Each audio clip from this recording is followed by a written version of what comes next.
Number 1، تاخیر سے سحری کرنا۔ سحری تاخیر سے کرنا یعنی رات کے آخری حصے میں صبح صادق کے قریب سحری کرنا۔ نمبر 2، افطاری میں جلدی کرنا یعنی جب غروب آفتاب ہونے کا یقین ہو جائے تو بلا تاخیر روزہ افطار کر لیا جائے۔ نمبر 3، خیر کے کام زیادہ سے زیادہ کرنا، جن میں سب سے پہلے نمبر پر 5 وقتہ فرض نماز کی جماعت سے ادائیگی ہے۔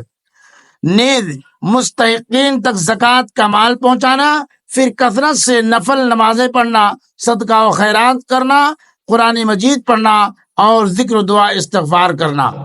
نمبر 4، بدزبانی سے بچنا، لہذا اگر کوئی برا بھلا کہے تو اس سے یہ کہہ کر خاموش ہو جائے کہ انی صائم، میں روزے سے ہوں۔